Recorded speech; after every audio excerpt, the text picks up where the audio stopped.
very unseen by most, a dark world where people must learn to face the monsters in their closet. Fear is in control here. Embrace that which makes you scream and steal away the bliss of sleep. Your inner demons have a voice. Hear. Allow them their moment in the dark. Welcome to Night Terrors, where we are all united in our fear. With your host, Donald Allen Kirch.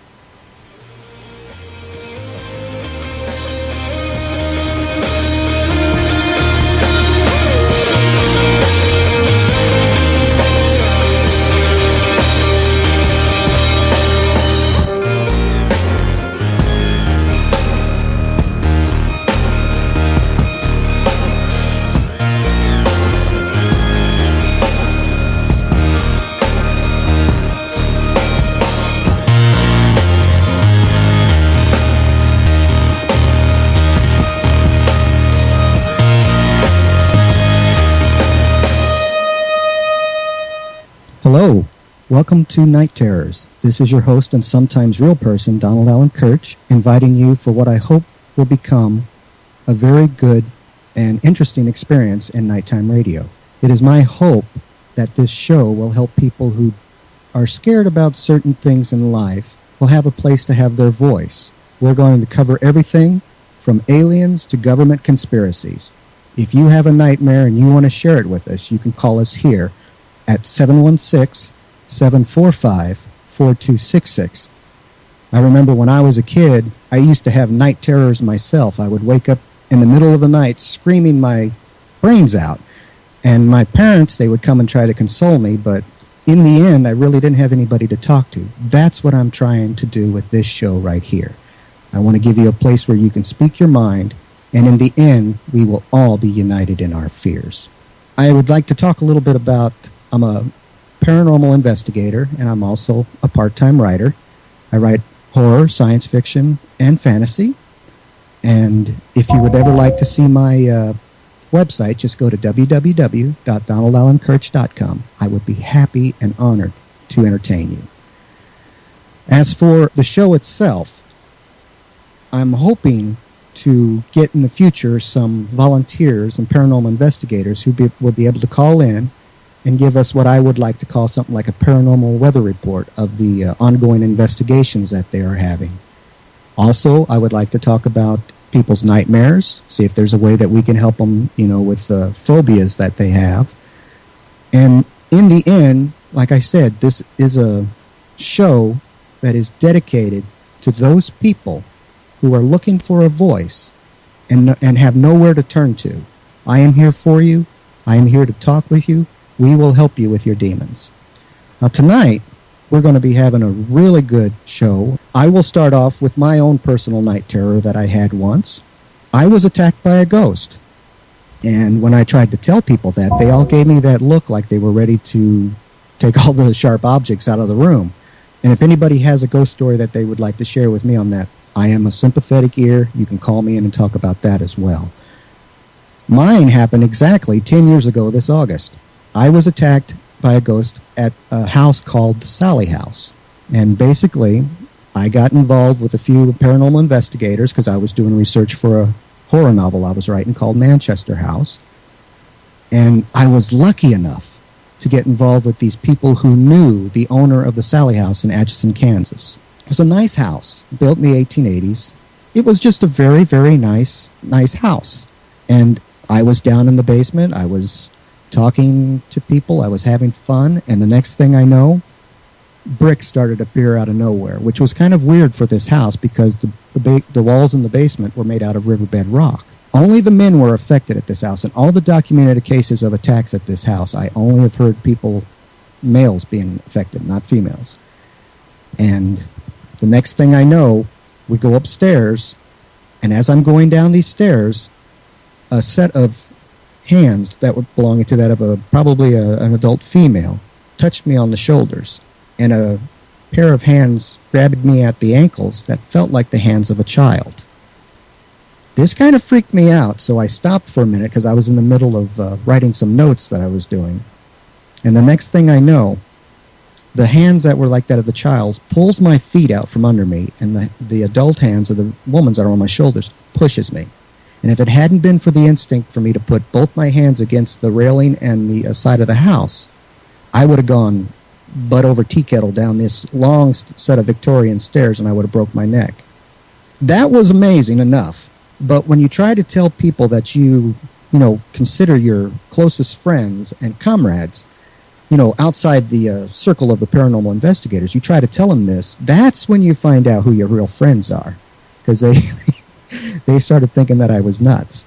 Again, that's what this show is going to be about. It's going to give you guys a place to come and talk about the problems that you have had, whether they be fears involving, something's happening in your home, if you think that you're being attacked by a spirit, anything that you need to talk about. Like I said, we will talk about anything from aliens to government conspiracies. If you got something out there that you need to talk about and you feel like you don't have a voice, you have one here on Night Terrors.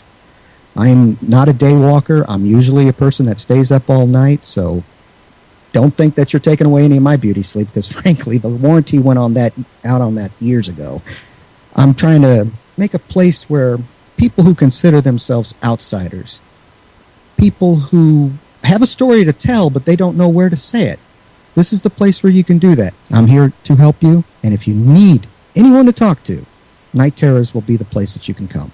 I make that solemn promise to you. Even though I am still, in my own way, a skeptic, I will do nothing to belittle what your beliefs, who you are, what you're saying, and will honor what you share with us. That's my solemn promise to all the people who are listening tonight.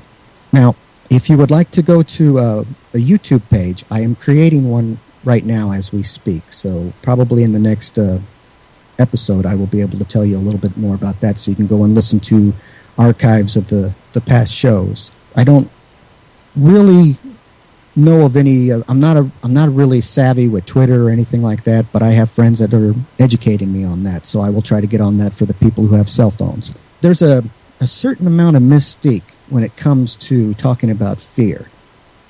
When I first started doing this program, I talked to some people about what I was going to do and told them I was going to give people a place to talk about fear. Now, one person who will remain nameless, I'm not out to say bad names, he totally misunderstood what I was going for. He went total Jesus Crispy on me and said that, you shouldn't focus on fears because the spirits and everything will, gang up on you and all that. And frankly, I'm not out to stand here with a Ouija board and get possessed for anybody's entertainment. No, this is a place where you can come and you can speak your mind and be respected for it. That's rare in this day and age, and I think we're going to be better than Coast to Coast ultimately, because when you're talking to me, you're going to be getting honest and sincere reactions to everything that you say. Now, I will give a warning. If there's anyone out there who goes Jesus Crispy on me and decides to flaunt their own cause or something and totally disregard the respect of the listeners and everybody, they will be taken by my inner minions. I call that the dark. They will be taken by the dark, and they will be exited off the program faster than someone being shoved out a door by a bouncer. It's very important that everybody who does call in respect the views and opinions of those who are on the air. You got to learn to face the monsters that are in your closet. And when you face the monsters and control them, even in your dreams, dream masters say that if you control the monster that's in your dream, you end up controlling your own destiny. And that's what this show is all about. It's about destiny and control. As a child, I had only my parents to talk to. I'm hoping that we can create on here a good family of listeners who will be able to get together and even in the chat room be able to talk about things that you wouldn't be able to talk about just sitting at home. Because everybody has those secrets. Everybody has that certain experience, that certain something that they need to get off their chest, they need to talk about. And again, you can call in at 716-745-4266. A little bit later on, we're going to be having a special guest. Her name is Anita Jo Intenzo, and she is going to be talking about a very interesting story of hauntings, psychometry, and other paranormal events that she went through.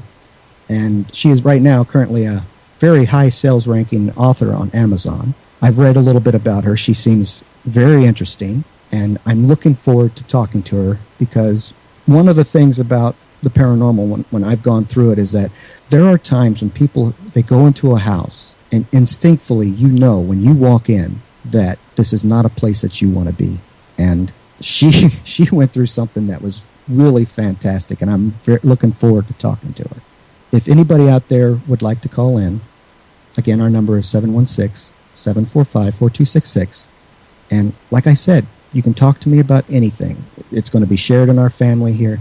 This is something that we can all talk about, experience, learn from, and be educated with. Well, in future shows, I'm hoping to do discussions about one of the greatest monsters that we all have to deal with, which is those evil people in Washington. Not only am I into paranormal investigations, I like to investigate good old Uncle Sam. So if anybody who is a conspiracy nut, or if anybody who likes to talk about that stuff and take it apart and play with it and look at it from the inside out, Night Terrors is going to have something good for you on that as well. All right, we have Anita Jo Intenzo here, and from what I understand, that she had a very interesting paranormal experience. I'll just go ahead and welcome her to Night Terrors. Welcome, Anita. Hi, Don. Hey, welcome to Night Terrors. I was standing there doing a cold fish sweat going, oh my God, what can I talk about? I got dead silence. I think it was the spirits are preventing me from trying to talk on your show. That's what I was saying. I was saying it was either gremlins or it was the dark side just trying to get its revenge on me while it could. Well, that's not the first time I've had static and interference on the phone when I've tried to contact people, and it's not usually the phone company. It's other things that happen with the phone. So it's the NSA. They want to know what we're talking about. No, go away. Go away. Yeah. Yeah. But I'm so glad to be on the show tonight, Don. Thank you so much for contacting me, and Cindy, who's been just a wonderful friend this past year. I couldn't be happier to share my experiences with you tonight. Thank you, Anita. I was going over some of your basics on Amazon, which, by the way, you are a high-rank seller. I congratulate you on that. That's not an easy attempt to do. We're stunned. We are just absolutely stunned at the response. But we put a lot of hard work into this, so it's paid off. Well, for the benefit of the listeners, could you explain a little bit about what your book is about and the experience that you went through? Thanks, Don. I'd love to.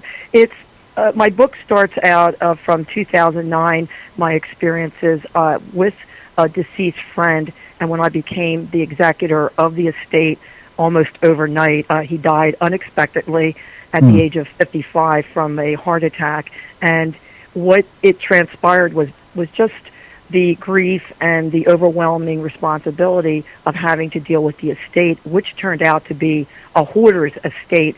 There were things in the house from 50 years that he gathered, and plus his parents. So we were so concerned just with that we were facing. We never dreamed that paranormal would come into this at any point. And I say we, my son and I, my son Chris was really a big part of my story and helped me all along this. We entered the house literally in the same night that he died in the morning. We went to his house that night and did not know what we were walking into. It was horrendous, the conditions that he had been living in the last few years. I had known him for over 30 years, but had not been in the house to have lunch or to be with him in any way, shape, or form as a friend for a few years. He did not have me at his house, but he'd be over at my house for lunch or dinner. And then I realized this is the reason. He was really embarrassed to have anybody. Yeah, that's usually a basic with hoarders, is that they will, for some reason, even though they have a neurological disorder that makes them do this, they subconsciously kind of fool themselves. Well, I'm going to go out. It's more convenient for my friends. Deep down, they're embarrassed about what they do, but they just don't know how to control it or stop it. Oh, absolutely. And I did not know the depth of what the condition and how he had been living. It was very sad for me to realize after he had passed what he exactly had been living in. And we were, as I said, working with the lawyer, just trying to get the estate settled. There was so many things, loose ends that had to be tied up. When you die suddenly and don't keep records, that you are literally scouring through thousands of papers and things that are not marked. You are on a journey of exploration. He was an anthropologist, and the ironic part is I felt like I was conducting a archaeological dig in his house, because there was so much that was crammed into this rancher-style house. We continued for several months to start with the lawyer to get to the paperwork that he needed to proceed to get the estate settled, and not knowing what we were actually stirring up. And it didn't become apparent to us that there was a paranormal type of situation going on until way into maybe 3-4 months into the house, putting in 40 hours a week, and that is not an exaggeration, between my son and I sharing the brunt of cleaning and trying to get some order in the place so we could figure out what we had to do next. And then things started happening, which when it did happen, we were not even really afraid. It was like, did we just see that? It stunned us so tremendously to see poltergeist activity in front of your face. We started in the... Was this your first paranormal experience? Have you ever had anything like this in your life before? Not like anything like this. And it's anything that I've had in the past is probably more of feelings or maybe ESP type of thing. My son, he's now become a true psychic medium and has had tremendous dreams and things that have affected him in the last 5 years. And we believe, from talking to experts and people that have been close to our situation the last few years, he probably had latent talents as a young child, and then these were brought to the surface because of the traumatic experience that we went through in the house. Because it started with just things being thrown against the wall. We were in the basement trying to prepare for construction work to put in a drain and a sump pump. We had just the conditions in the basement were very deteriorated with black mold and a lot of flooding. So when that happened, it seemed like all hell broke loose, that we had this trench dug. They upset the whole atmosphere in the basement, and we were, the day before the men were supposed to come to do the construction work, that's when we had moved a lot of things from this one back wall, and it was a 45-foot section that had to be cleared. And we were so busy. Yeah, it took us 10 months to clean out the house, and we're talking about 40 hours a week. And then I'm sure it was an assault on the senses, too. I'm sure you ran across things that... Well, the basement had no ventilation. There was only one entrance to go in and out by staircase. And today, of course, if the house was being built, this was from maybe the 50s, you could never get away with not having a back door or some other way for escape purposes. But this basement was just so like hermetically sealed, and there was not a living thing down there besides us in the basement at any one point. There wasn't any you would worry about maybe mice or rats. Nothing. The place was so bad. I almost think the animals or insects wanted to have any parts of the basement. That's how bad it was. So if you had to give the house a caricature, you'd play probably like the house was death. Yeah. Well, someone said to us, one of my son's friends, who we would entice his friends to come and say, I just need people to just go up and down the steps to carry bag after bag of trash, because we've got so much here and I can't keep doing this. And I would entice him with free lunches and whatever you need. Do you want some old piece of junk that's in here that you can have? And most of the time they didn't want any of the stuff. They just said, just feed us, we'll be fine. But they were witnessing such horrendous things too, and part of being hit with objects, my son and I were both thrown to the ground at different occasions by unseen hands. And when you just mentioned on your earlier part of your broadcast talking about being attacked by a ghost, Yes. We've been there, done that. We know exactly what you're talking about. That, Now, when you Yeah. shared this story with friends of yours, did they kind of look at you with that back-offish look, like it's time to reevaluate my friendship with you? Not so much with my close friends, my family. I had some family members very skeptical, and I just knew that I could not share. We initially started telling them a few things about what we were dealing with because my parents were 100% behind me. They didn't know what to make of it, but they knew me, and they knew I was not a person to make up stories or to lie like that, and especially I've never would even ever presented a story. And my mom said to me one time, God bless her, she passed away 6 months ago, and my dad passed away 2 years ago. She would say to me, nobody can make this stuff up, Anita. This is like, even fictional characters, that you try to make this stuff. And it was, luckily we documented. We started filming with our camcorder. We took recordings with our digital tape recorder. We have still photographs because we knew when things started happening with the level of poltergeist activity. My son and I had been always interested and watched a lot of movies. My son's a real horror movie buff. Me too. Me too. Yeah. Evil Dead. I mean, he's Bruce Campbell and all the different different types of directors, and he also is a miniature model builder and painter of fantastic creatures. So he is really into this type of thing.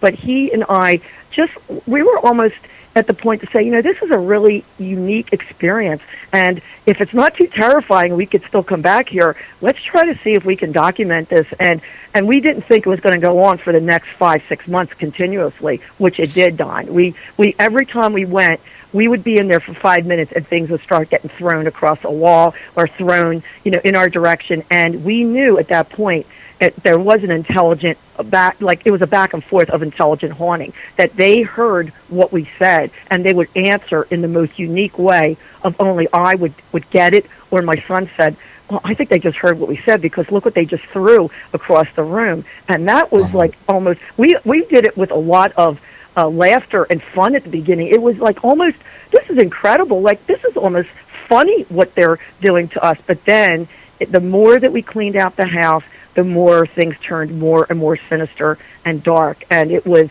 then that we were really fearing for our safety. And as I said, I was thrown to the ground in mid-June. We had been outside of the house, and the house property had a 2-car garage and also a small garden house that was masonry, and they were filled to the brim with hoarding things. You name it, my friend collected it, and his family, and just the basement was huge. But when we were out in the garden house, we had started to clean that out, and just as I'm walking out from the door, and my son and a friend of ours was helping us that day, I'm just very carefully stepping because we had boxes in the front. All of a sudden, I just get pushed from the back, and there's no one in the garden house behind me. Just got pushed over all the boxes, and I tumbled, and they couldn't even catch me fast enough. It happened so suddenly, and I couldn't even, like when you start falling in like off balance, you know you're doing it, so you try to catch yourself with your hand. But when somebody just pushes you from behind and you don't expect it, you don't even have time to catch yourself. And I stumbled over several boxes, was really bruised on my left leg for several weeks. And my son and my friend felt really bad. They said, what just happened? We couldn't catch you. I said, somebody pushed me. I said, I'm so out of here. I'm not doing anything else today. But then a few months later, my son was in the living room of this house, and I had just turned to take the camera to point it towards him because he heard a noise in a hallway. We had been in the kitchen and things were flying around the kitchen, and he said, but I hear something back there, Mom. Let me go investigate it. No sooner as I turned my back to take the camera and try to point it in his direction to see what he was seeing, he's on the ground. And he said someone grabbed him by his ankles and he was just completely, he was on the ground in like 2 seconds flat, and he could not get up for at least 5 minutes. The wind was knocked out of him so bad. I had thought he broke his arm. His glasses went flying. His phone went flying. And I was very scared because I thought, I have to call 911. I don't think my son is like conscious at this point. But he did, thankfully, it was carpeted, but he really was so shooken up. He just was so shook up that he just said, I can't believe that we're still doing this, and what's happening here. Why don't they want us to finish cleaning out this house, which you're supposed to do in the will? There's a will that said that I needed to clean the house out and was going to a charity. So I'll tell you, Don, it was so many layers of things we were trying to deal with, and I don't know how I kept my sanity. I just credit it that I come from really, really strong stock. My parents always taught me, to be, stand on your own 2 feet, be well grounded, and I have to just say that without my son, though, I don't think I would have been returning day after day, because he would not let me go to the house by myself. So he was there. I have to ask, the departed, your friend that passed away, that put you in charge of this estate, did he have any strong religious convictions, or was he just like a middle of the road, person that maybe occasionally would talk to the man upstairs or whoever that he believed in?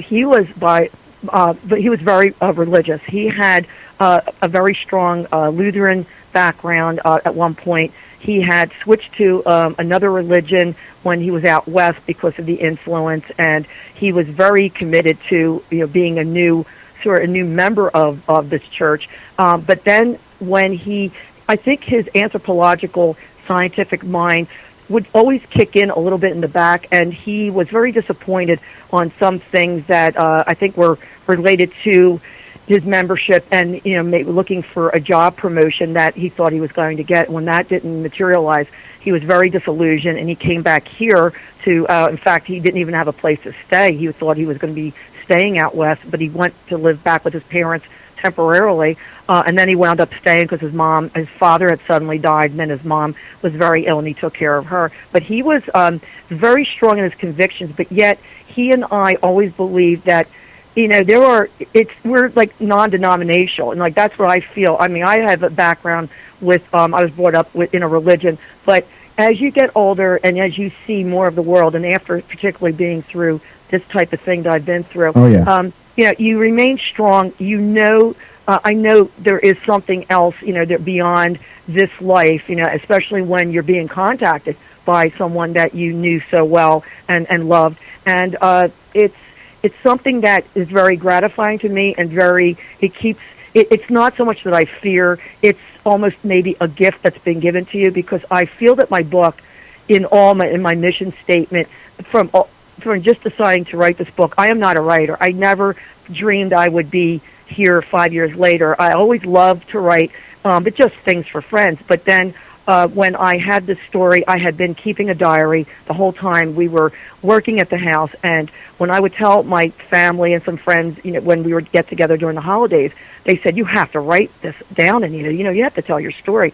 But it took me a few months, because while I was writing this story, I was being haunted after the fact that we had sold the house to contractors and figured we were finished with that whole thing, and not dreaming that within a few months the haunting started with us. So I was going to ask you, did this event cause you to have nightmares, or did it, make you wake up in the middle of the night and do things or say stuff that you were saying, what the heck did I just do or say?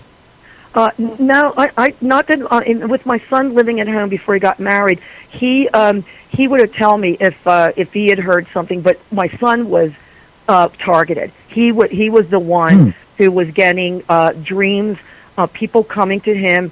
My friend came to him almost from the very beginning, which we knew something was up, but not to any extent that we would have this really horrific haunting and paranormal experience at his house. But my son was in tune with my friend, and we took it for what it was. I said, okay, well, let's just see what's going on. But I was very worried for my son, because he could not function the next day. He would be so drained from having these spirits come to him, ghost spirits, people that maybe hadn't even crossed yet, but they were coming to him with messages, and he was starting to write things down, and he would give me a name, and I said, well, who's this, Chris? He says, this guy came to me last night. He worked with your friend's father, and, you need to find out about this. Well, the man that we find out is, a man who died only a few months before my son's dream, Wow. was 98 and had been a Nazi from Germany. It was, Ugh. and he gave my son his name. And when we looked up, we found a man's name, and it was all correct. The So numbers, it was all verified. And it was all verified. In fact, I had called the Simon Wiesenthal Center in California to discuss with them further things my son was in contact with, and they verified to go, yes, yes, and yes. These people have recently passed. They were all in their 90s, and your son is correct on his information. And we were stunned. Wow. This is what's carried over. But when you read the book, you start seeing how things were sort of like, this is the backstory. It's taken so long for me to get this book out, Don. It's almost now, it's a prequel to what's going on now in our lives. But I understand it. I listened to the experience that you said with your son, that almost sounds, that made me flash back to the old movie Sixth Sense. Was it kind of like that for him? Yeah, he was definitely seeing things that were much stronger than he had ever was able to pick up before. I do remember when he was a young boy, I've been divorced many, many years, and when he was young, we had divorced, and I thought it was basically the trauma of him, he's living with me and he wasn't seeing his father. But at the same time, he was very young. He would come in my room at night and say, Mom, the lady's looking at me. I said, well, honey, I'm an artist and I paint portraits. So I had a woman's Renaissance portrait I had done, was in our hallway. So I removed it. I said, oh, honey, I'll remove that picture if that's scaring you. I said, she's not going to hurt you. But then it continued happening for a while, and I didn't know, what exactly is he talking about? And he would say he had an imaginary friend, and his name was Jolly the Bear, and now I realized, I'll tell you, Don, we were novices. We did not know terms and all these things, because we would watch Ghost Hunters and watch the different shows. But we were so naive that I had to start studying up on, like, what exactly does this mean that you see this? Because we weren't Nothing turns you into a paranormal investigator more than having the hand of the unknown touch you and make you think about the reality of your world.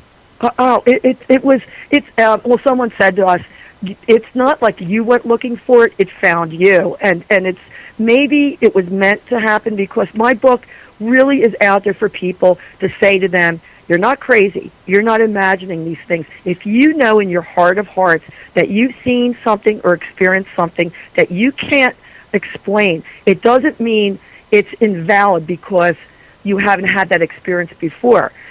No one should do that. If it's a strange type of thing, believe in your own senses or your own intuition. And too many people try to negate that. And also young children are more in tune with spirit world. And as you get older, you start rationalizing it out of your consciousness. So that's, my son probably did that, but now he's realizing, at his age, and thank God his wife she's also had her own experiences.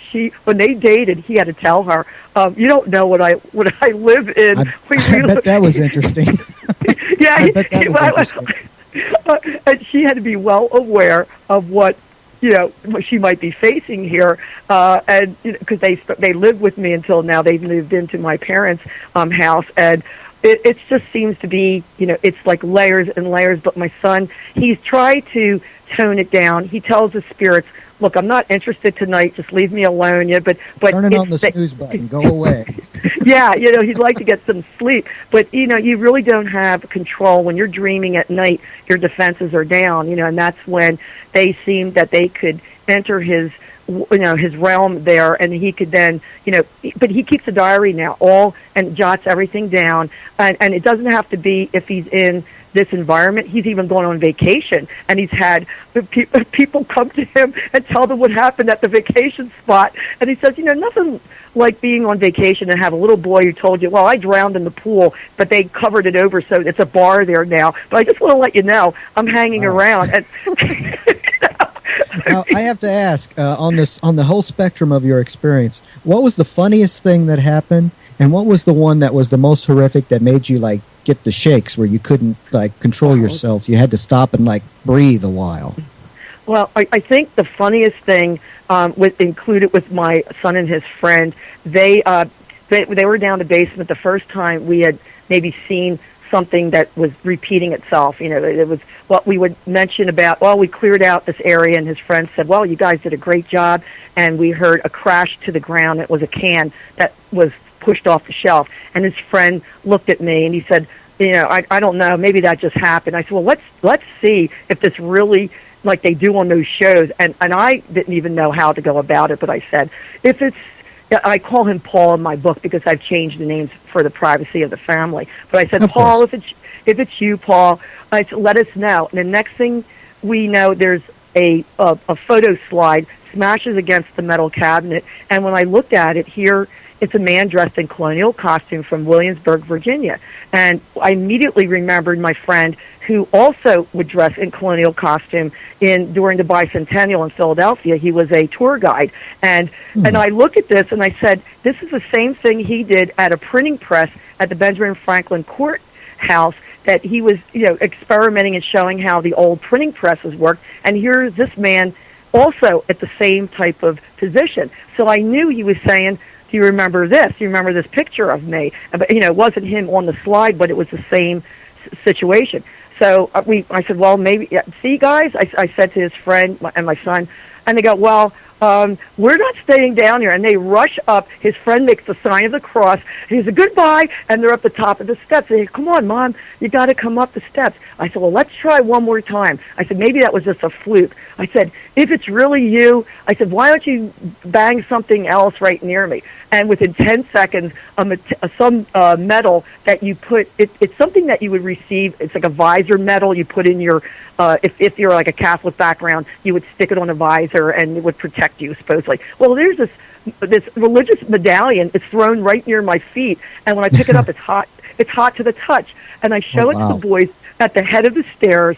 They said, goodbye. And he said, I can't. And they ran out the door. And I said, oh, come on, guys. What are you, chicken? They go, like, no, we're out of here. And they never let me live that down. They said, how could you do that? You were down there all by yourself. And I said, no. I said, I wasn't afraid, because if it was my friend, he would never hurt me. And the most horrific thing was near the end, when we finally had made a settlement with this contractor to give it to the house and sold the house. That very same afternoon, we signed paperwork, went to the house. We're expecting an antique dealer just basically to take a truck and it wasn't really antiques, it was just junk that he was coming and give us some money for cabinets and some things that nobody wanted. And as I entered the house with my son, we heard this dripping water. And here, there was all this water gushing out of the upstairs bathroom, leaking down into the basement, and we hadn't any idea where this water was coming from.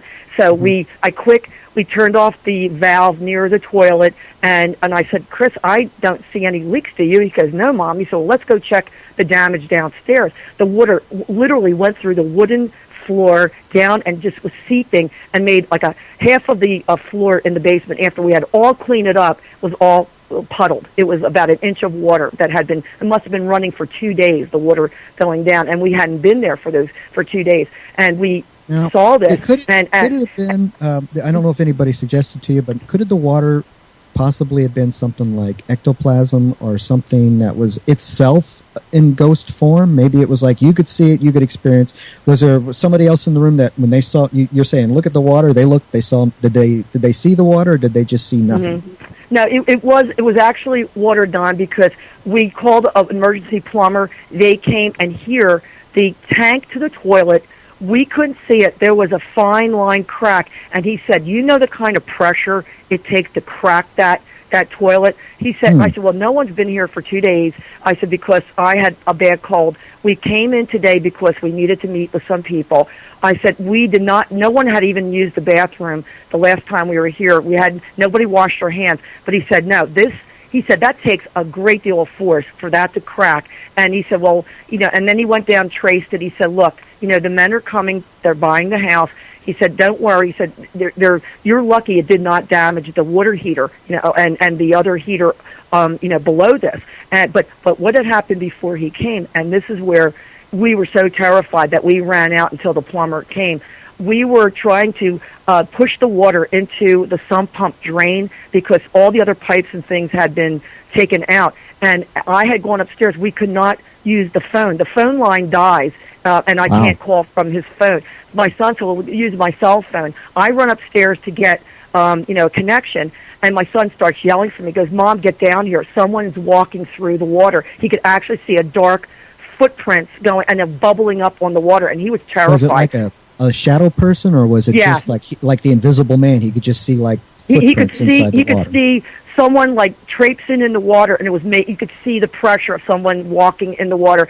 And as I walked down, the booming sound of this paneled wall as I went down the basement, it sounded like someone had taken huge sledgehammers. It was hitting against the wall. The whole house was vibrating, and I ran down. I said, Chris, I said, this is really dangerous. I said, I don't think you should stay down here. He goes, well, Mom, he said, let's put these buckets under where it's dripping from the ceiling, because once we shut off the valve upstairs, it just was residual water coming down. Well, Don, we put buckets under the water, and here the buckets start flying across the room. And my son said, Mom, they did not want us to sell this house. I said, well, what are we supposed to do? This is what we were told to do. But were these hauntings, were they centered, or did you get somebody to find out, was it Paul doing this, or was it something that was associated with each of the items that he had in his house?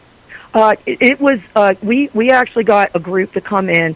Their consensus was that all the different things that he had collected was almost like a smorgasbord of different religious things, different things from different areas, and they were picking up on something, could have been Native American, but they weren't really sure because they couldn't pinpoint exactly what was, things had been so scattered, and I had to start bringing the things to my house that had been left to me. And the girl said to me, the medium, she said, that's not a great idea that you... Yeah, I was going to ask you, if you did that, if you took the stuff out of the house and took it to your house, did it follow you to your house, or did it specifically stay at his property?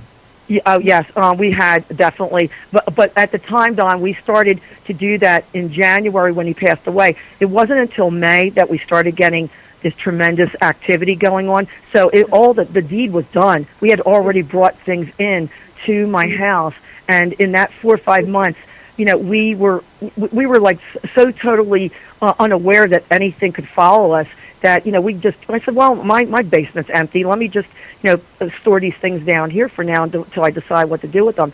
Was that the worst decision I ever made, because I had no idea what we then experienced. By that time, the things had been here, and the girl said to us, she said, I think you're going to have some problems. She said, I don't know exactly what is really dealing with for the things that you brought to your home, but she says, I'll tell you what's going on here. She said, there's family members. They're very upset that you've taken all these things out of the house. And we were in a quandary, because that's what was dictated to us, that the house had to be sold. So you had to get rid of things. Things had to be dispersed. The fellow had a brother who came down on different weekends, and I packed all these things for him to take from his family, which, he was grateful that I did that. But she said, you have no idea what, you open, there's a portal here that's open, and things are just happening. And she says, I think, if you get rid of things, then they can't anchor to it, and they're going to have to feel like, well, there's nothing here anymore. Well, there's nothing there anymore because everything was over here. So we just made a nice, cozy spot for them to just, move over here. So, now, did Paul, in all the time that you knew him when he was alive, did he ever mention any oddities or events that happened into his house, or did he have any disturbances that he shared with you? He mentioned when his mom passed away in 2001, I remember a phone conversation, and he told me that he thought his mom had been leaving signs around the house that she was there in visitation. And he was very close to her. He had taken care of her, and his brother wasn't able to, who lived further away. And I said to him, I said, look, Paul, I said, if it is her visiting you, and I'm sure it's a gentle type of reminder that you were a really good son to her, that you took really great care of her. And he started, choking up, because he really missed his mother so much. He took care of her, but he said, it's just like little signs, and he thought it wasn't anything he was afraid of at all, and I didn't get a feeling that he was afraid. But, when you have a person, as you mentioned, Don, hoarding, you become a prisoner in your own home. I mean, he Yes. then put bars on his windows, that he was afraid to leave his house because he thought treasures, and treasures to him are not treasures to anyone else. I mean, Exactly. That if there's any example that does one man's treasure is another person's trash, or vice versa, it is the universe of a hoarder. Exactly. I mean, many of the things were sentimental value. Things that the family, it was pictures and mementos that they had back and forth when they were in Europe. So those things, went to his brother. His brother has never mentioned anything to me that he was transferred with any type of spirit activity. But he and his brother did not really get along. So there was always sort of a volatile, very distant relationship. That's why the brother wasn't made the executor. He made me the executor. And the brother wasn't happy at the beginning, but I just said to him, look, could you have done what I've done? And he had had a heart attack himself years before that. And he says, no. He says, I have to admit, Anita, I could have never done what you did.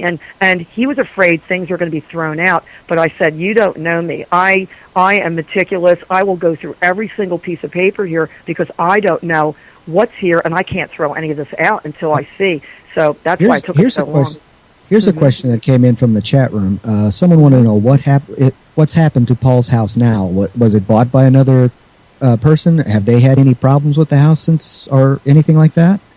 The house was sold in 2010 in the spring. The contractors really did a terrific job. They gutted the place, and it was sold to a couple who were from out of state. Apparently had been transferred, and it was a move-in condition by the time they finished with the house. But they left after 2 years. It was rented for a year, and now it's a third owner that's at the house. Yeah, so a neighbor who lived in the back contacted me after Christmas, and I was wondering, why is this happening? She said, well, I think it's just, maybe, it's a type of house that people are just coming and going because, that's just the way it is for them, young people, and they're constantly being transferred. But I said, don't you find it strange it's 3 different owners in like less than 5 years?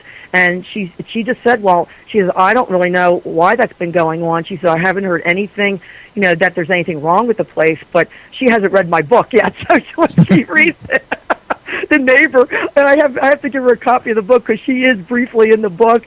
She's such a sweet lady, and she knew my deceased friend very, very well, and she's been a wealth of information on background that I'm using for my second book because I am writing the second book, Don. It's all right, and we're yeah. Mm-hmm. Is something there's something that's still there. Have you guys had anybody go in and like bless the house and the property or anything like that to try to settle down the spirits, so to speak? No, we don't. We did not want to draw attention. We figured if the people, they probably would have been in touch with the real estate or maybe the lawyer, but I'm not really sure if it's just a combination of just the way the events have come about where people just didn't stay. I don't know. There could be something still there, but it's very, very, I would think very, very mild because we did get to see the house right after they fixed it before they sold it, and my son and I did a walkthrough, and there was a couple little things that were put out of place that my son just looked at me. He says, I'm glad I'm not living here. But they left the father's workbench in the basement, and my son said to me, he said, the father's workbench, really? They're going to leave this thing here? And to me, that was a center of a lot of activity, had been around the workbench. The father did a lot of carpentry and did a lot of tinkering in the basement, but they completely changed the basement. I didn't even know it was the same place after they fixed it up, and it did a beautiful job. But I just don't know why that thing was left there. It was partitioned off into a workroom, and I was surprised, to see that. But no, I don't know what these people, what their religious bent is, or what, you just don't. Someone said you should go and introduce yourself and tell them about the house. And I said, I don't know if I want to do that. Maybe it's better that they don't know. It might be just going right over their heads. They might not even realize that there's anything there. You said that Paul in his mortal life was an anthropologist, correct? Yes. Uh-huh. Did he, or did you happen to come across like a diary he kept or something that probably wrote down some incidences that probably hasn't happened to him, or some like afterthoughts, like I must be going nuts or something like that? Nothing recent. He kept diaries when he was younger, and I have them. There's quite a few things that I have to go through. He did a lot of work in South America. He was a Mayan Indian expert on the social structure of the Mayan Indians, and Wow.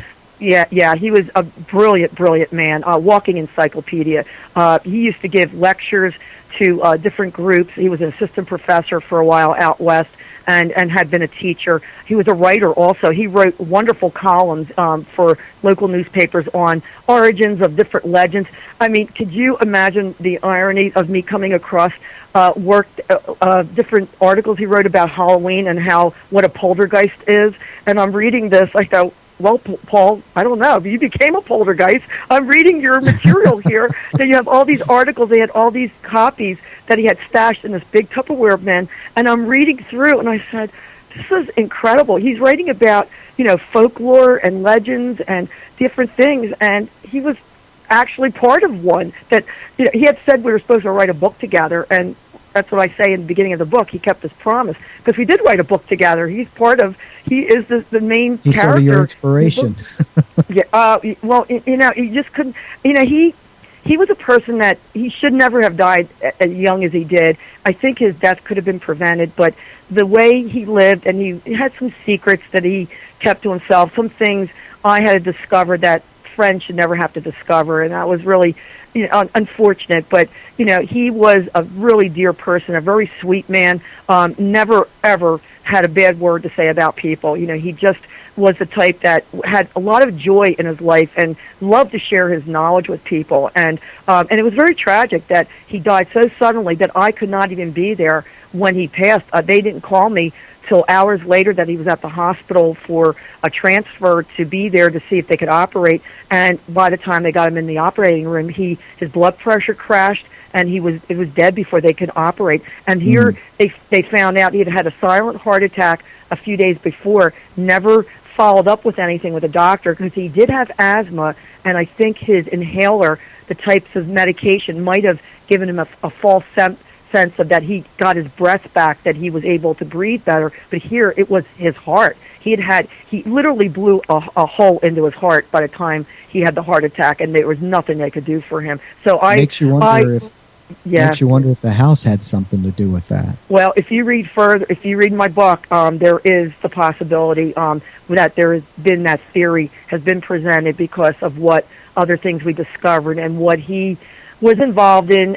He did not know what he was really bringing into his house, things that he had found all around the world, especially in South America. Really intense types of things that we were completely thrown for a loop, what we were dealing with then, not just haunting, but it just kept taking other different side journeys of incredible, knowledge of things that are going on. And like, it was just, I mean, I actually feel in some ways very fortunate that, I have a background that I could maybe put this all down and present it to people. Maybe that's why I was, in a way, that was meant for me to be the executor, so I could do this with a type of view of not being afraid to try to do what I could. I mean, believe me, I had my moments that I was in such, like my son said, it was post-traumatic stress disorder. You just get completely wiped out by the constant activity. And there had to be moments. There had to be moments where you went, I don't need this. It's in my book. I had a meltdown.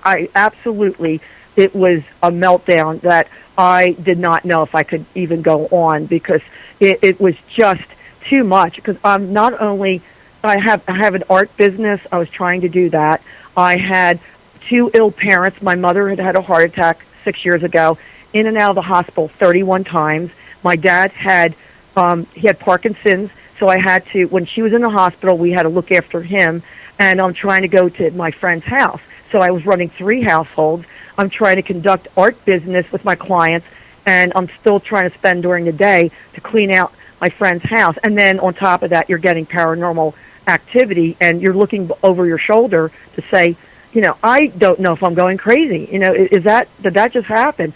And I'll tell you, Don, I look back on it, and I sometimes it really amazes me how we were able to do what we did, and but I had my friends who believed in me. They kept me strong. My mom and dad were just wonderful. They worried about us, but there were people that we could not tell. We had to keep a lot of things under wraps while we were working on the estate, and that in itself is such a pressure and stress that you can't tell people exactly what's going on. You're living like a secret life. Yeah. Was there ever a time that you were like going, or would you ever second question what you were receiving? Like maybe like you were like sleep deprivation or exhaustion going, that just didn't happen. Yes. I mean, there was one set of time. We were one afternoon. I was sitting and I saw a gold shimmering kind of thing going through the hallway, and my son saw it too. And then he looked at me. He said, did you see that? I go, what is that? And then you'd have something just fly across the room. It's like it would be like sort of an orb presentation, and then you would hear a noise associated with it, or it would be a big bang, and then you see a black orb go through a wall. And were any like smells associated with those sightings besides smells? Oh, smells.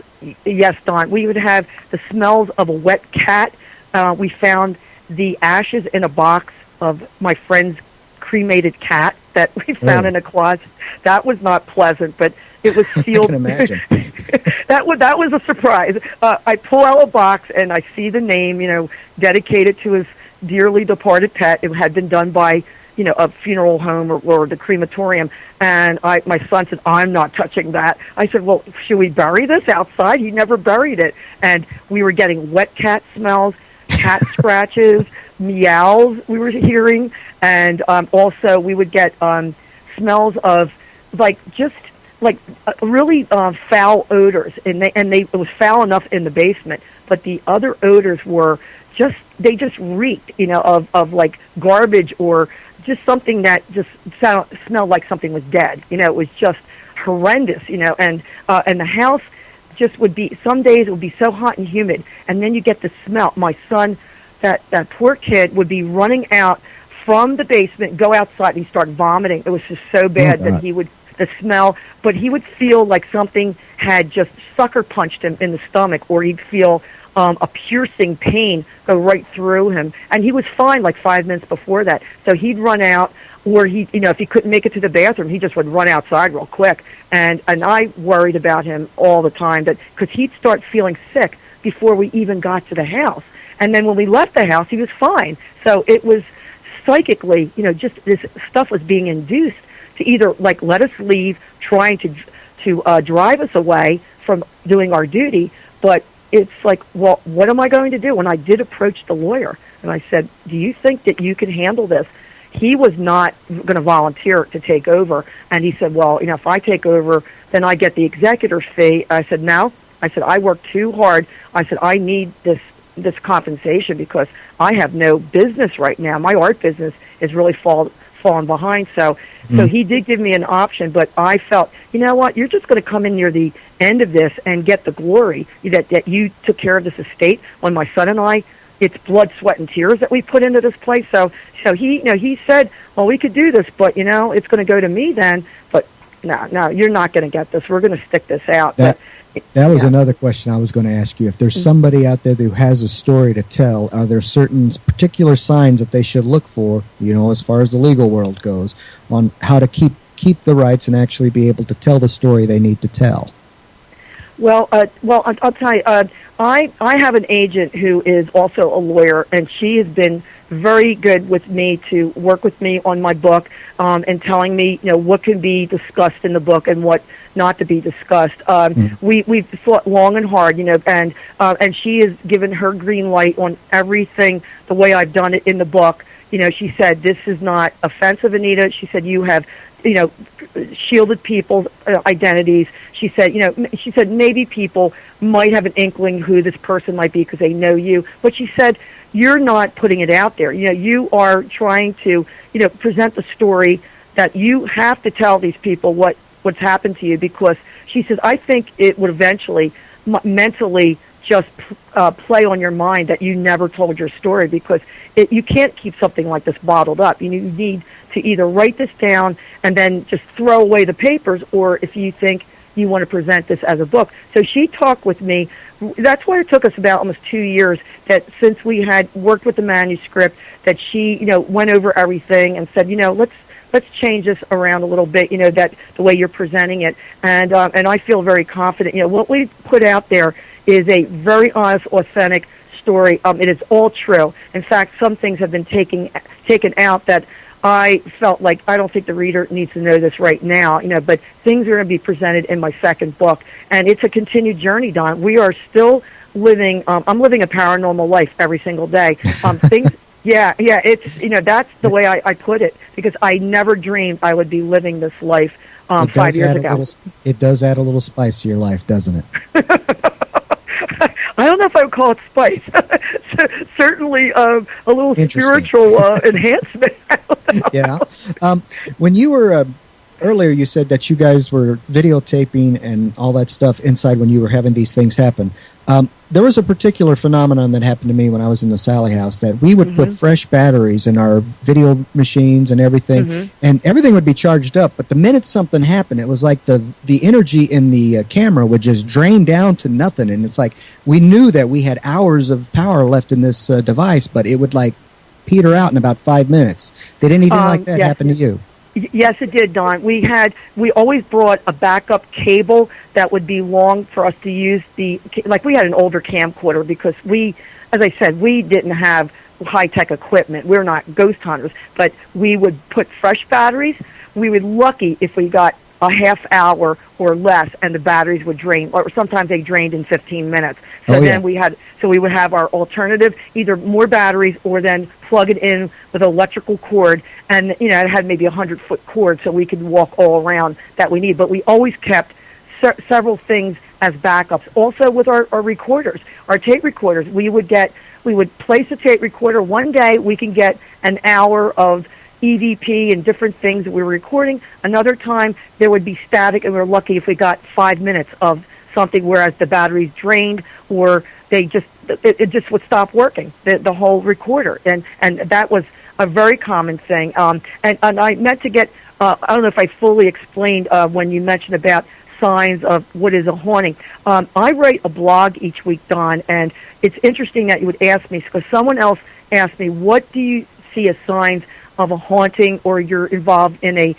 ghost encounter or any type of that thing. And in my blog, it's Anita Jo Intenzo, haunted author, blogspot.com. I have 42 blogs up, and I have over 7,700 readers for my blog. Yes, it's only been up 9 months, and it's incredible, the response, the readers that I have.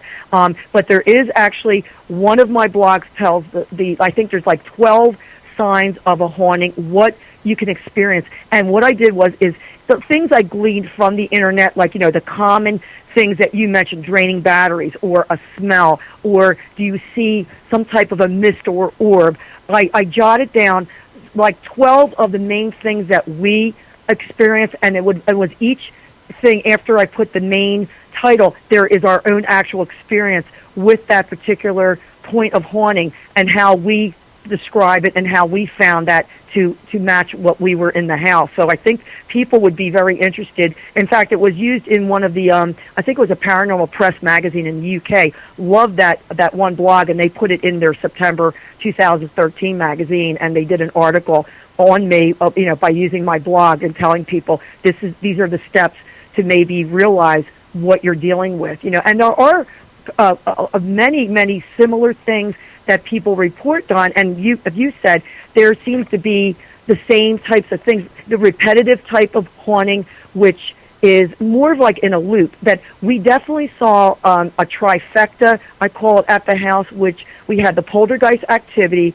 which either it was directed at us, or it was directed, possibly not meant for us to even be involved in. It was a reaction. We had an intelligent haunt, a direct answer to some of our questions that you knew they heard you. And then also there is the repetitive haunting or residual haunting, which is just the people playing in a loop, or something. They are very unaware of the surroundings. They just keep doing the same thing over and over. And one of my chapters is phantom phone calls, that we consider the phantom phone calls as a residual haunting, because we were getting calls 4 o'clock in the morning coming from his house to a number that we could not identify, and this went on for months. Was it static or moaning or?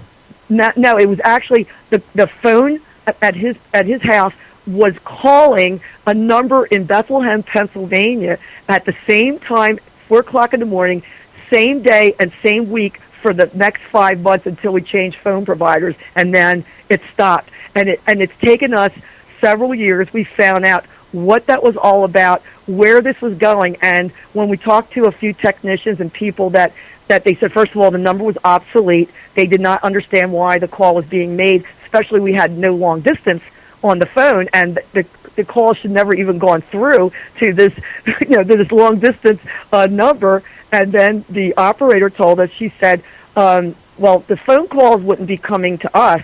We would be calling you if we're checking the phone line. So Wow. They just said it was very, very strange. And that's yeah. That reminds me of that old Twilight Zone episode where that lady was getting the call in the middle of the night. Oh my God. You know what I'm saying? Yes, I love that episode. Oh my Had God. Gladys Cooper in it? Yes, Gladys Cooper. She it was her jilted boyfriend. He's calling her on the phone, and she oh gosh. It was, if I ever heard a voice like that on the end of the phone, I don't know. But she was talking to him, and she realized that she went to the graveyard, and the phone line, the line had been disconnected from above, from a storm, and there it's on his grave. The wire is exactly on his grave. That's where the phone calls are coming from. But yeah, well, when you get the strange calls on a phone bill, and you're looking, go, gee, who's making this call? Because it went through, and we're getting charged for the call going through. So finally, the phone provider, they did take off the charges, because I just told them, there's nobody at the house at 4 o'clock in the morning making a phone call. She said, well, is there a computer? Is there a fax? I said, nothing. I said, he didn't even have caller ID. I said, he was very, very, like he was, I would call computer phobic. He was a writer and wrote everything in longhand, and he used an old word processor. He didn't even own a computer or have any high-tech things, because he just wouldn't have them in the house. And they just said that. I have to ask, did any of the phone calls take 6 minutes and 66 seconds? No, they did not. There were always 1 minute, and then it would be, well, we actually had the number, we would call it, but it turned out to be a private number, so we couldn't investigate it until a few years later. But we would make the call. It would be ringing in a distance, and then it sounded like glitchy or staticky, and then it would just hang up. And I said, that's the strangest thing I've ever heard, that somebody picked up the receiver and then dropped it down. I said, the call went through. So that, but it was just weird. It was really weird. But Wow. yeah, that doesn't even describe the experiences at the house. There's so many. In your the second book that you're going to be coming out with, is your son going to have anything to do with the writing? Is he going to participate in the telling of the story, the rest of the story? Yes, he's going to co-author with me on the second book, because he has a lot of input that he should be doing in the book. It's just it's so much of it is him that we need to put into the book. Yeah. Mm-hmm. Oh wow! Now, did you guys find any article in there? Because being an anthropologist, and you said he dealt with the Mayans and everything. Did he have any objects that he would share with people when he could, that said, this belonged to like a Mayan priest or something like this? Or was there anything in there that he considered that, was just bad mojo and he stayed away from? No, I came across one of his film slides that looked like it was a stone tablet or something with Mayan writing on it, and I have yet to find if this thing was something he borrowed to study, because he used to go down to one of our universities in Pennsylvania here and would actually, I guess, renew his understanding of the linear B, which was the Mayan, writing in the text, that they needed. Oh, yeah. So he would have to go for workshops to sort of upgrade his knowledge on what they were discovering. But this tablet, I've come across things that he bought as a tourist that was down South America, nothing I would say looked like anything that was like from a tomb or something that, he had dug up, because he knew better. You had to either be as a tourist, or if you're on a dig, then of course the university was going to get that. But he did have other American Indian types of things, eagle feathers, or maybe something like an eagle feather with different rattles, a turtle rattle. He had other beautifully handcrafted small weapons, knives and hatchets and things. So, but I don't get the feeling that they are particularly old. I think a lot of them are artistic representations, and they've been made within the last 50 years. But again, there's still some things that we have stored in another storage area, and we haven't even had a chance. There's so much that I have hundreds of bins that, hundreds of things that he left to me, and we had to just go through real quick and label them, and then have to get back to him later, because there's statues from all around the world. So the adventure goes on. Oh yes. And I'm hoping to maybe get something solved, probably within the next few months. There is something we have to confront, because we've had things at my house. Some very serious things have happened here, which we've documented, and we've had paranormal group who actually helped us. The last part of the book, they become very good friends of ours. They've helped us to kind of understand what we're dealing with, but they don't like to stay long here. They know they feel threatened. They get that impression that these things don't want to be recorded. They rather be left alone. But I am on an old property that dates from the 1800s. So not only we are probably on property that's centuries old, because this is all Native American area, this part of Pennsylvania, and we're Underground Railroad Station from the Civil War. Oh, plus, wow. Yeah, and plus, my property was an old farm area that dates from the early 1800s. So there's been a lot of living, a lot of dying on this property. So there's a mixture of what might have been here just as resident type of spiritual haunting that was minding its own business. But when we brought in my friends' things, that's what really upset the whole atmosphere here. They did not like what this really, I would say, foreign. These things were transplanted here, and what was here already and what we brought in, they started battling. That they did not like what was being brought into the house. So and then we've been caught in the middle between this sort of like a war going on between good and evil. This some of this bad stuff. So we've had some clearing. We've had a blessing on the house this past year, and a lot of, I would say, the really bad stuff has kind of cleared out for most parts. But there's something still lingering here that's tied with the ground that the house is probably built on, and that needs to be addressed. We have to see about doing this in a way that we don't have a lot of fallout from it, because I live here, and I have to live here, so I can't have people come in, and if they disrupt the atmosphere, but then they get to go home, and they what are you leaving me with? So we have to be you have to be careful. Well, I know I don't know that much about Native American culture, but I do know that tomahawks, feathers, and stuff like that are as religiously sacred to them as the crucifix and the Holy Scriptures are to, like, European people and stuff. And they have this, they don't call it a spirit, I think it's called a Manitou. And they say that everything in the world has a Manitou. And it's probably the mixture of the Mayan Manitous and the North American Manitous. They just got together, and they probably didn't get along. It probably was like oil and water. But that's just a hypothesis on my part.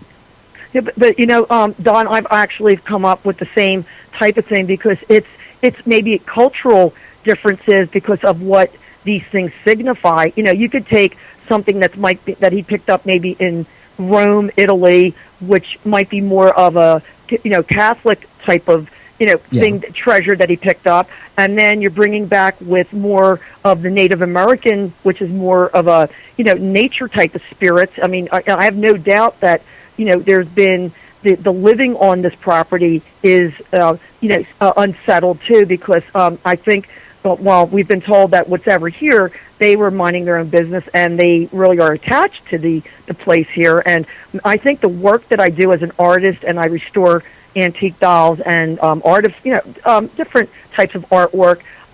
They love what I do because I've never felt, even raising my son in this house before my friends, passing, that we would ever feel threatened in our home. We grew up. He grew up here, my son. He has his friends, and we love our home. And so then by having this intrusion, it made you feel like, what did I do to deserve this? Because I try to be a good friend, honor a person's dying wishes, type of thing. And now I'm dealing with things I've never expected.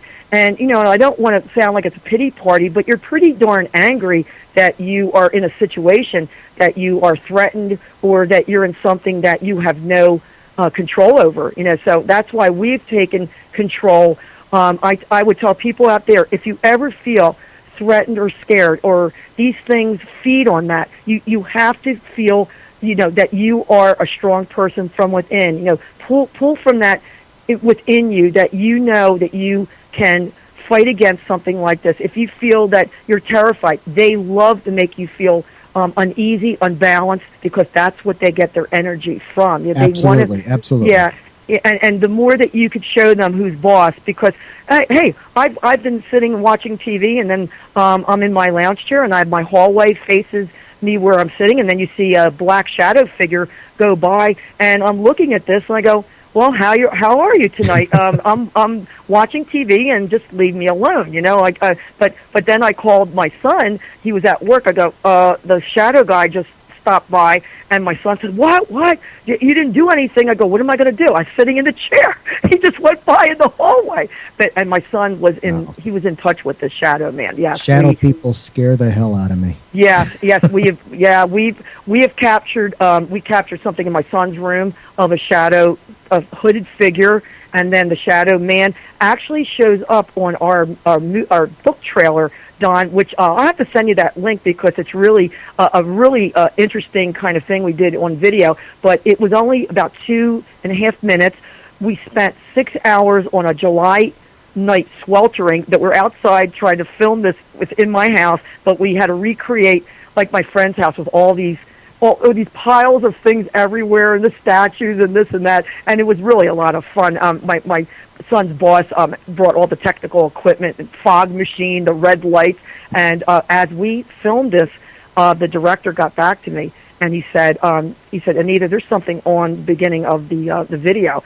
So he told me. I said, where is it? He said, the first 10 seconds when we show the white door opening, he said, look what's on the door, and there's a shadow guy with a brim hat. And wow. I said, you're right, Bill. He said, Anita, none of us were wearing hats. He said, you saw Jack with his camera. He made sure, he said, that's why we did so many takes going in, because we wanted to show the door opening by itself, and there was nobody, supposed to be in that line of sight. We made sure we stood away. So what they were actually doing was, with their foot, was trying to get the door open so they could be as far away from anything being viewed as a shadow. And here, just as the door is opening, right to the end of the white paneled door of my inside door, was this shadow man, very tall, with the brim hat. And I said, no, Bill, that's our shadow guy. You captured the shadow guy. And right before it shows up, there's a brief EVP of a dog barking for about maybe a split second, and then you see him. And here my son is confronted with the shadow man in one of his dreams. He is a man who lived in the 1900s here. He had a black dog with red eyes, and he was very upset that there was people next door with two small dogs barking at his dog, because these dogs were always barking in the backyard. And I said to Chris, should I tell them what their dogs are barking at maybe in our backyard? He goes, Mom, are you gonna? He said, they'll look at you like you're crazy. I said, but I think they're seeing something that we're not seeing. So here my son said, well, it's the man. He's wearing the overalls, the brim hat. He has a black dog with red eyes. That really scared my son. And I said, he told me he murdered his wife in the 1900s, and he went to jail. And he said he's one of the men that they lived on this property in the 1900s. And we did not a nice guy. No, and we did research, Don, and we did find the man, and it was written up in the paper that he went to jail for murdering his wife. So, I would love to put that on the Night Terrors Facebook page. Oh, I have the whole. I have a whole blog just dedicated to shadow people, and I do have. Well, you can put the link up with the our video. As I said, it's only 2.5 minutes. Really cool, and also my blog was all about the shadow people, and I do have several pictures taken at my friend's house when my cousins came one afternoon. They were just looking to go for ghost hunting. I said, girls, this is not entertainment. If you want to come, I'm not guaranteeing. They got more than they bargained for. They ran out of that house, and they said, we were never coming back. I said, well, I warned you, because one of the girls was sitting on a chair in the basement, felt something in back of her, snapped a picture really quick, and there's a shadow guy right behind her with a brim hat.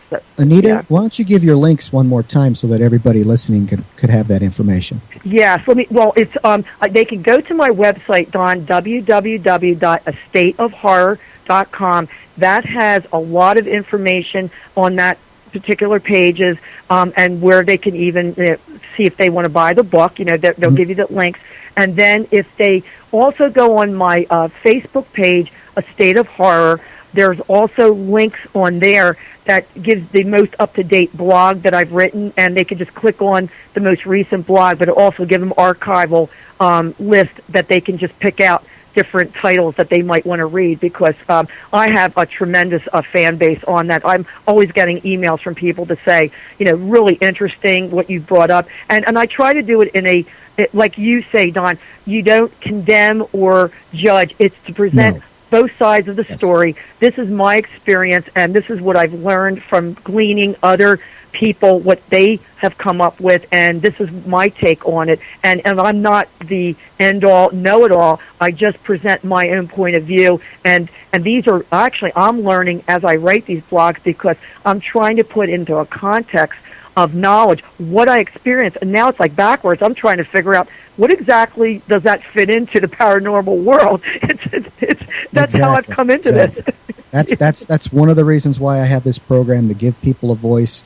And no matter what they face or what they're afraid of, or if it just makes them feel helpless, you got to be able to speak to somebody and go to a place where you know that you're not going to be criticized for it. Oh, and you are presenting a very invaluable service, Don. I mean, to have this type of a program, it's going to make people feel that they can share. And this is what it is. Knowledge is power. The more that we understand what people are going through, the more that we can share experiences, and maybe just say, well, maybe read into this. You'll understand. Once you can understand what you confronted, then you might not be so afraid, because here other people have also experienced it. It's a common type of thing, maybe in this particular experience that you've had, and know that you're not alone. The more that I've reached out to the paranormal community, they have been tremendous support system from so many people, like you, that you asked me to be on your show. I mean, I'm just so honored, that I can be on your show tonight and share this with people, because I've been a teacher. I've lectured, on history, but anybody wants me to come and lecture and tell them about my book, I'm not afraid to do this anymore. There really was a time that I wondered, should I write this? And then I just said, you know what, I'm going for it. I'm going to write about this and let the chips fall where they may, because I have to tell this to people. They have to know. You can live a normal life and, just worried about paying your bills, and that your kid gets to school on time. Then you step into this whole different type of reality, and your life has changed forever. My life will never, ever be the same. And I'm still, dealing with, the aftermath of this all. So. Well, I wish you well in your future endeavors, and I thank you tremendously for coming on the show. You saved me from floundering. I was floundering at the beginning of it, but the story that you have told is amazing, and I want people to go out there, go on Amazon.com, look at her book. I did not see a rating on there that was below 4.5 stars. This woman. Isn't that wonderful? I'm so thrilled. The people have been so kind with the main thing people say is, I bought the book. I can't put it down. This is, it was like an incredible read. I mean, the same things people are saying, that they cannot put the book down once they start reading it. And that is so gratifying to me. I spent so much trying to make this an interesting story, and that's, I presented a book and a story that's what I would want to read, and I try to make it where, how would other people like to read this, and and not so much to say, well, I know everything here, but just go on this journey with me. Be tenure me that you're stepping into something that you didn't expect from 1 minute to the next, and then at the end, see how how you feel. Exactly. I mean, it's been amazing having you on tonight, Anita. And when your book comes out, you're more than welcome to come back and tell us the story from the second, the sequel. I mean, I would love to have you back on in a future date. Well, I wish you all the best with your show, Don. It's really going to be, I think, a great service for many people. And I want to thank Cindy for, connecting me with you. And it was just a wonderful, wonderful evening. And I see all Cindy the best back to there you. Waving her arms.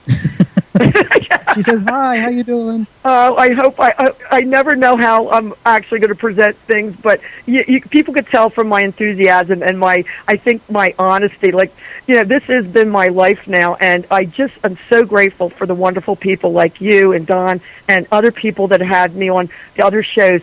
You can't imagine what this has done for me. That finally I've come into my own. For so many months and even years, people just did not know what I was doing or how this was all going to come about. But I've had the last laugh after all this, that people did not believe this was going to happen, and now it's come true. And thank you so much again. Good for you, Anita. So then I will. Let's see. I'm on the phone, so I guess I just hang up, Don. Well, I'd like to thank you again for showing up. And like I said, you are welcome anytime. You can even call in and just crash the place if you want. Oh, you're so kind. I want to wish you have a very great weekend, you and Cindy. And again, I will be keeping in touch with you. And thank you again, and for all the listeners too. Really appreciate it. Thank you. God bless. Good night. Bye bye. Well, that concludes our first show on Night Terrors. We will be back again. Not this coming Friday, but next Friday. We're on a bi-weekly show every other Friday. We will have some more interesting guests and be able to talk about things that go bump in the night.